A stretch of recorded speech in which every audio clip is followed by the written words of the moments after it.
Bismillahirrahmanirrahim. Assalamualaikum warahmatullahi wabarakatuh. Dengan menyebut nama Allah yang Maha Pengasih lagi Maha Penyayang, segala puji dan syukur bagi Allah Tuhan semesta alam. Salawat dan salam semoga tercurah kepada Nabi Muhammad Sallallahu Alaihi Wasallam yang kita nantikan syafaatnya di yaumil akhir beserta keluarga dan para sahabatnya. Di sini saya selaku pramateri ingin menyampaikan presentasi saya yang berjudul Model Hukum Studi Islam. Dosen pengampu saya yaitu Dr. Ali Murtado, MSI. Pengertian studi hukum Islam. Kajian ilmiah terhadap sistem hukum yang bersumber dari ajaran Islam, terutama Al-Quran dan hadis dengan memperhatikan konteks sosial, budaya, dan historis. Nah, hukum Islam adalah seperangkat aturan yang bersumber dari wahyu Al-Quran dan sunnah Nabi Muhammad yang mengatur seluruh aspek kehidupan manusia agar sesuai dengan kehendak Allah Subhanahu wa Ta'ala. Nah, hukum ini mencakup hubungan manusia dengan Tuhan atau ibadah, hubungan antar sesama manusia atau muamalah, serta mengatur akhlak dan perilaku dalam masyarakat dan bertujuan untuk menciptakan keadilan dan kesejahteraan. Nah, sumber hukum yang dimaksud adalah berakar pada Al-Quran sebagai sumber utama dan sunnah atau perkataan, perbuatan, dan perilaku. Tentang pengertian studi hukum Islam itu memiliki banyak sekali aspek. Yang pertama itu adalah disiplin ilmu yang mempelajari sistem hukum Islam secara sistematis, termasuk sumber-sumbernya seperti Al-Quran, hadis, ijma, dan qiyas. Nah, cakupan utama studi hukum Islam itu ada 5, yaitu Al-Quran, hadis, ijma, dan qiyas. Nah, bidang hukumnya menganalisis hukum yang diterapkan dalam berbagai aspek kehidupan termasuk hukum keluarga atau munakahat, mengatur tentang perkawinan, perceraian, dan hal-hal terkait. Nah, hukum pidana atau jinayat mengatur tentang tindak pidana dan sanksi. Yang ketiga, hukum perdata atau muamalah mengatur hubungan antar manusia seperti jual beli, sewa menyewa, dan utang piutang. Yang terakhir yaitu hukum ekonomi dan tata negara, mengatur sistem ekonomi dan pemerintahan. Nah, prinsip dasarnya memahami konsep dasar hukum Islam yang mengatur segala aspek kehidupan, mulai dari hubungan vertikal, ibadah, hingga hubungan horizontal, muamalah.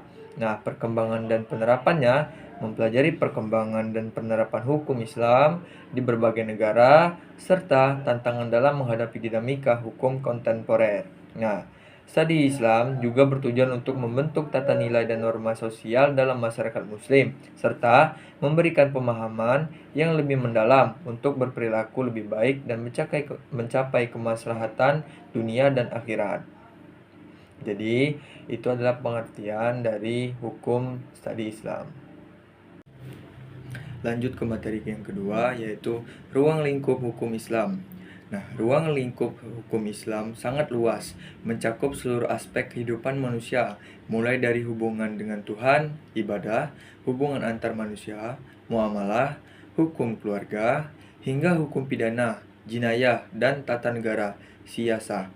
Cakupan ini dibagi menjadi beberapa bidang utama, seperti ibadah, muamalah, akhlak, jinayah, ukubat, serta aspek-aspek seperti siasah dan peradilan. Nah, bidang-bidang utama ruang lingkup hukum Islam yang pertama itu ibadah, mengatur hubungan vertikal antar manusia dengan Allah Subhanahu wa Ta'ala seperti tata cara sholat, puasa, zakat, dan haji. Yang kedua, muamalah, yaitu mengatur hubungan horizontal antar manusia dalam kehidupan sosial dan ekonomi, termasuk hukum keluarga, pernikahan waris, jual beli, dan kontrak. Yang ketiga, akhlak, menetapkan pedoman etika dan moralitas dalam perilaku, baik terhadap Allah maupun sesama manusia. Yang keempat, jinayah atau ukubat, mengatur hukum pidana dan sanksi bagi pelanggaran seperti pencurian, perzinahan, dan pembunuhan. Yang kelima, siasah dan peradilan, meliputi hukum yang berkaitan dengan pemerintahan, politik, dan sistem peradilan seperti hukum, acara, dan pembuktian. Yang keenam, munakahat atau wirasah, Bagian spesifik dari muamalah yang fokus pada hukum pernikahan dan waris. Yang terakhir yaitu syiar, hukum yang mengatur urusan perang atau jihad dan hubungan internasional. Tujuan studi hukum Islam. Yang pertama tuh mengembangkan pemahaman komprehensif terhadap hukum Islam. Yang kedua menemukan relevansi hukum Islam dalam konteks masyarakat modern. Yang ketiga mengintegrasikan nilai-nilai syariah dengan sistem hukum nasional. Yang keempat mendorong pembentukan karakter hukum yang adil dan berkeradaban. Nah, maksudnya studi Islam di sini adalah memahami ajaran Islam secara mendalam, mengintegrasikan sebagai pedoman hidup, mengembangkan karakter mulia, serta menjadikan sebagian ilmu pengetahuan yang dapat dianalisis, dikembangkan, dan dialogkan secara ilmiah. Studi Islam juga bertujuan untuk membentuk kesadaran beragama dan mengimplikasikan nilai-nilai Islam secara kontekstual dalam kehidupan sehari-hari, baik secara individu maupun sosial. Lanjut ke materi berikutnya, yaitu model-model studi hukum Islam. Yang pertama itu normatif, yaitu mengkaji hukum Islam dari teks-teks suci Al-Quran, hadis, fikih klasik.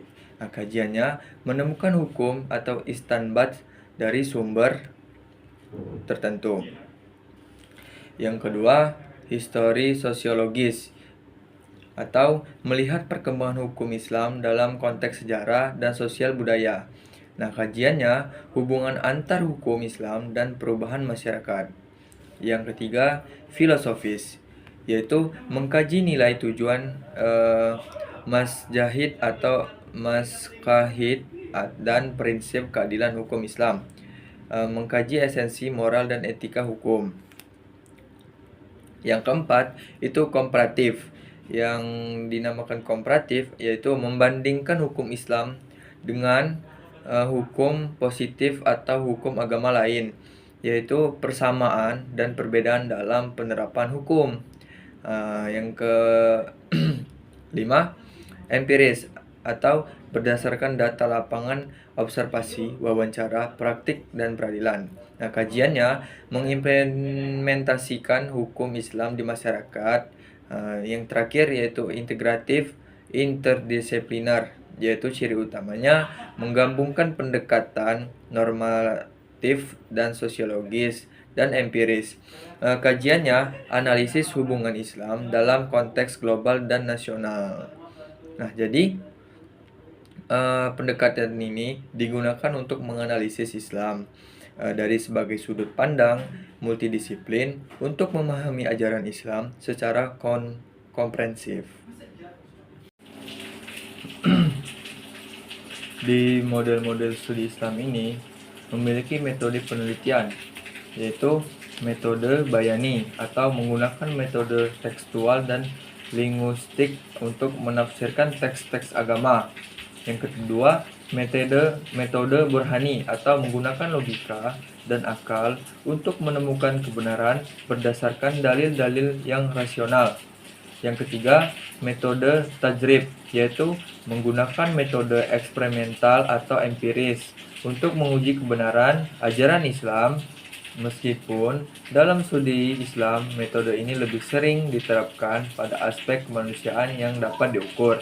Nah, yang terakhir, metode irfani, menggunakan pendekatan batiniah dan sufistik yang berfokus pada pengalaman spiritual dan intuisi. Nah, metode lainnya yaitu metode Islam insider dan outsider. Membedakan antara pendekatan dari dalam insider yang dilakukan oleh umat Islam sendiri dan dari luar outsider yang dilakukan oleh peneliti non-muslim. Contohnya Al-Wishihab. Metode selanjutnya yaitu integrasi atau interkoneksi, yaitu model studi yang menggabungkan berbagai disiplin ilmu baik Islam maupun umum seperti psikologi, sosiologi, atau fisika untuk menciptakan kajian yang lebih luas dan holistik. Nah, tadi sudah dijelaskan, yaitu model studi Islam ala outsider. Nah, yang dimaksud itu adalah yang pertama misionaris, yaitu motivasi studi Islam mempertahankan keyakinan mereka dengan berusaha menunjukkan kelemahan-kelemahan Islam melalui cara yang tidak fair, tidak jujur, dan tidak objektif, bahkan sangat subjektif. Mereka memperlihatkan kekuatan dan kelebihan Kristen.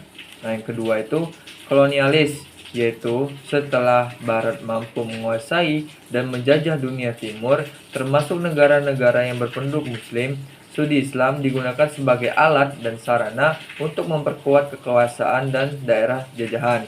Yang ketiga, modernis, yaitu pada tahap ini mereka mengkaji Islam murni karena keilmuan dengan berbagai pendekatan, antara lain pendekatan fenomenologis, pendekatan filosofis, pendekatan historis, pendekatan filologis, pendekatan sosiologis, dan pendekatan antropologis. Nah, tahapan dan tujuan studi Islam ala outsider ini yang pertama teologis, politis, yang terakhir saintifik dengan berbagai pendekatan seperti filosofis, historis, teologi, dan fenomenologi. Nah, di dalam Islamic Studies, dalam perspektif outsider itu, di kalangan Islam telah muncul sejak lama ketika mereka merasa perlu mempertahankan keyakinannya dari serbuan atau pengaruh Islam.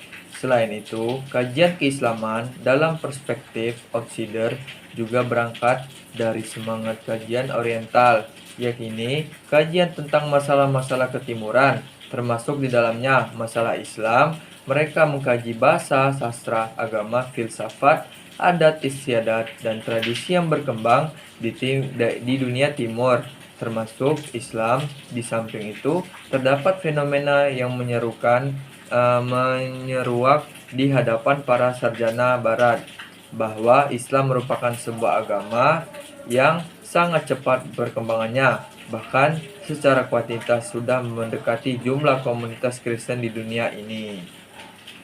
Nah, selain itu ada masa pramodern, yaitu yang dimaksud di karakteristik model studi Islam outsider ini, yaitu untuk mempertahankan keyakinan mereka, bersifat subjektif, memperlihatkan kelemahan Islam, alat untuk menguasai negara Islam dan mempertahankannya, serta lebih berorientasi pada metodologi pada masa modern ini, yaitu objektif, kritis dalam berbagai aspek sesuai dengan minat dan disiplin ilmu yang diminatinya, menggunakan berbagai metode dan pendekatan, lebih berorientasi pada Islam sebagai realitis atau fenomena sosial. Tujuannya murni, yaitu keilmuan saintifik. Lanjut ke materi selanjutnya, yaitu pendekatan dalam studi hukum Islam. Yang pertama itu pendekatan teologis, normatif, fokus pada teks dan ajaran. Pendekatan kedua itu historis atau menelaah perkembangan hukum Islam sepanjang masa. Yang ketiga, pendekatan sosiologis atau memahami praktik hukum Islam dalam masyarakat. Yang kelima, pendekatan filsafat atau hukum Islam menelusuri nilai tujuan dan keadilan. Yang terakhir, pendekatan interdisipliner atau kolaborasi dengan ilmu sosial, hukum, dan budaya. Nah, maksudnya di sini pendekatan teologis atau normatif mengkaji hukum Islam berdasarkan sumber utamanya seperti Al-Quran, hadis yang berfokus pada aspek hukum, etika, dan keyakinan secara normatif. Yang kedua, pendekatan sosiologis, yaitu memahami bagaimana hukum Islam dipraktikkan dalam masyarakat, serta bagaimana faktor sosial, budaya, dan ekonomi memengaruhi penerapannya. Yang ketiga, pendekatan historis, yaitu mempelajari sejarah perkembangan hukum Islam mulai dari masa klasik hingga kontemporer untuk melihat soal evolusi dan konteksnya. Yang keempat, pendekatan filosofis, yaitu mencari pemahaman yang lebih mendalam tentang makna hakikat dan hikmah di balik hukum-hukum Islam, bukan sekedar aspek formalnya. Yang kelima, pendekatan antropologis, jadi nilai tambahan, yaitu melihat hukum Islam sebagai bagian dari sistem kebudayaan suatu masyarakat dan menganalisisnya melalui lensa antropologi. Yang keenam atau kelima, pendekatan filologis, yaitu mengkaji teks-teks hukum Islam klasik dengan metode filologi untuk memahami makna Islam dari konteks historinya, seringkali dengan menguasai bahasa Arab. Jadi kesimpulannya, dari studi hukum Islam adalah bahwa hukum Islam adalah sistem hukum yang bersumber dari Al-Quran dan Sunnah Nabi Muhammad SAW yang bertujuan mengatur seluruh aspek kehidupan manusia untuk mencapai keadilan dan kesejahteraan. Nah, studi Islam secara umum bertujuan untuk memahami ajaran agama secara mendalam melalui berbagai pendekatan seperti sejarah, sosiologi, dan filsafat yang tidak hanya mencakup aspek ritualistik tetapi juga pemahaman intelektual dan sosialisasinya. Aspek penting dari hukum studi Islam yang pertama itu sumber hukum. Hukum Islam bersumber dari wahyu Allah Subhanahu wa taala atau Al-Qur'an dan penjelasan Nabi Muhammad Sallallahu alaihi wasallam dari sunnahnya, bukan semata-mata hasil pemikiran manusia pada umumnya. Nah, cakupannya meliputi seluruh aspek kehidupan manusia, baik hubungan dengan Tuhan atau hablun minallah maupun hubungan dengan sesama manusia atau hablun minannas. Nah, tujuannya di sini adalah menciptakan keadilan dan kesejahteraan serta memberikan pedoman bagi umat muslim untuk menghadapi berbagai masalah kehidupan, baik yang bersifat keagamaan maupun sosial. Studi Islam. Melalui studi Islam, umat muslim dapat memahami ajaran agamanya seperti komprehensif dari berbagai sudut pandang, sehingga maupun menjalankan agamanya dengan benar dan tidak menyimpang dari sumbernya.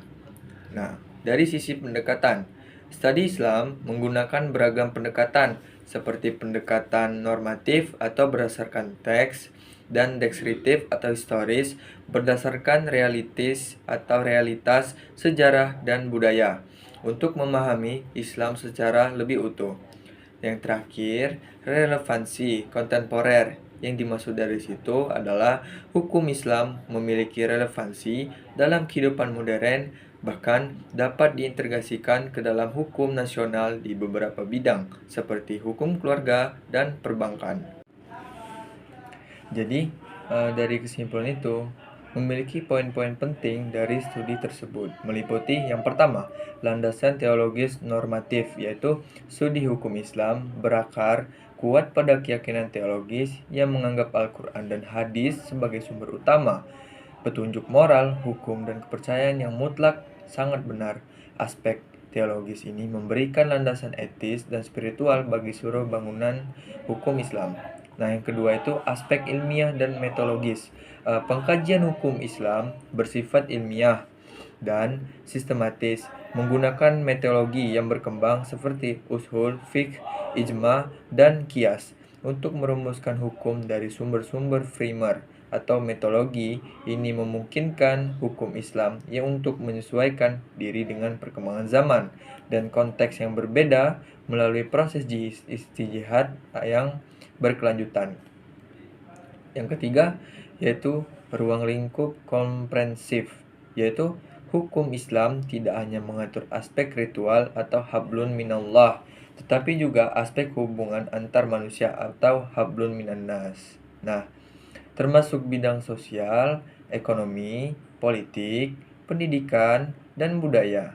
Sifatnya yang lengkap atau takamul mengintegrasikan berbagai pendapat hidup dalam satu kehidupan yang koheren. Nah, tujuan utama yaitu maksud syariah.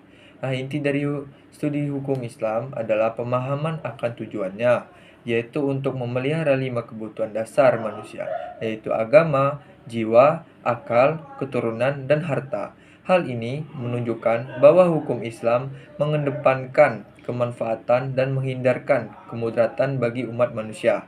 Nah, dinamika dan relevansi kontemporer. Nah, studi Islam terus berkembang secara dinamis dan relevan dalam kehidupan modern dengan tetap mengacu pada prinsip-prinsip dasarnya untuk menjawab tantangan dan persoalan real di masyarakat. global, serta mempromosikan kehidupan yang toleran dan keberagaman. Secara keseluruhan, kesimpulannya adalah bahwa hukum Islam menawarkan kerangka kerja holistik yang memadukan dimensi ketuhanan atau teologi dan kemanusiaan sosial ilmiah untuk menciptakan kehidupan yang teratur, adil, dan sejahtera di dunia dan akhirat. Oke, sudah di penghujung presentasi. Demikian presentasi ini. Semoga bermanfaat dan menjadi amal jariah. Alhamdulillah, terima kasih atas perhatiannya. Mohon maaf atas segala kekurangan serta mengakhiri dengan salam, yaitu wassalamualaikum warahmatullahi wabarakatuh. Saya selaku pramateri akan mengakhiri dengan mengucap alhamdulillahirabbil alamin. A few moments later.